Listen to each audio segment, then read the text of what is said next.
Dans le but d'accompagner le gouvernement du Bénin dans l'amélioration de la santé des populations à travers l'accès aux toilettes, l'USAID a apporté un appui financier à Population Service International pour la mise en œuvre du projet Sanitation Service Delivery, en abrégé SSD. Entendez, prestation des services d'assainissement, le projet régional SSD mis en œuvre au Bénin par l'ABMS PSI en consortium avec PAF et Order and Sanitation for the Urban vise à accroître l'accès à l'utilisation des latrines à travers la promotion du modèle WC mi-main, une latrine à chasse manuelle à coût abordable. Par ailleurs, les enquêtes de ménage réalisées avec la mairie de Cotonou dans le cadre de ce projet ont révélé que l'accès financier reste encore un défi majeur pour les ménages. Pour lever quelque peu cette barrière, le projet SSD a signé un partenariat avec l'institution de microfinance PEBCO. L'objectif est d'allouer un fonds de garantie pour l'accès des toilettes aux ménages par le biais du crédit assainissement. Avec l'appui des agents dénommés conseillers communautaires en assainissement, les ménages désireux ont été mis en relation avec PEBCO pour bénéficier de ce crédit en vue de se procurer un WC mi-main.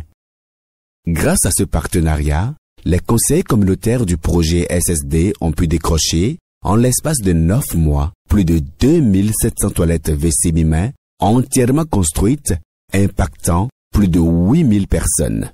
Mais véritablement, les choses ont commencé en année 2018, où en février, il y a les conseils communautaires en assainissement qui vont dans les maisons, dans les quartiers, pour parler de comment est-ce que, par le biais du crédit assainissement, on peut avoir des latrines.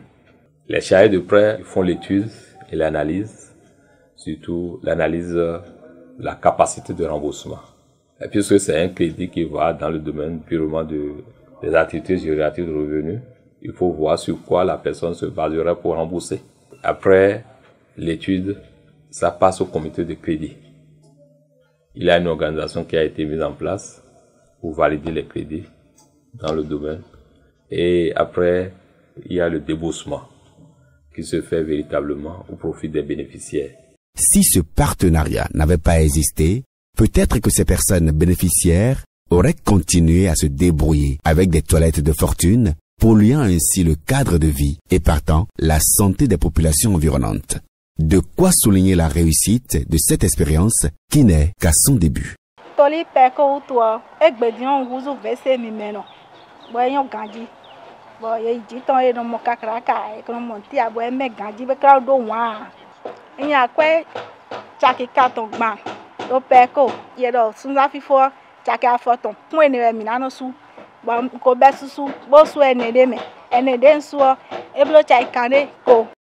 Par rapport à l'ABMS, les objectifs de projet sont en train d'être atteints.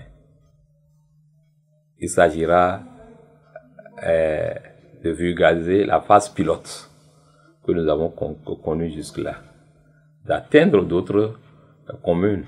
De toute évidence, le crédit assainissement est un nouveau produit et au-delà du modèle d'affaires, cette collaboration avec PEBCO revêt un cadre social en phase avec les cibles et les objectifs poursuivis par le projet.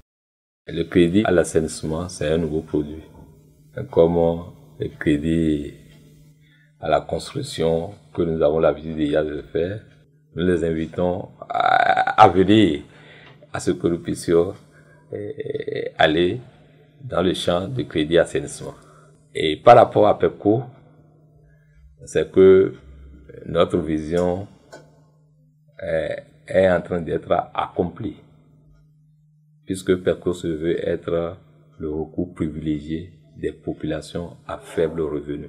Par le travail, nous allons continuer par surtout accomplir le volet social qui incombe aux institutions de microfinance.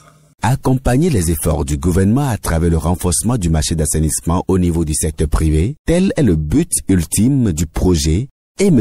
Pascal Tameyon, pour conclure, lance un appel à l'endroit du gouvernement du Bénin, premier bénéficiaire de cette intervention.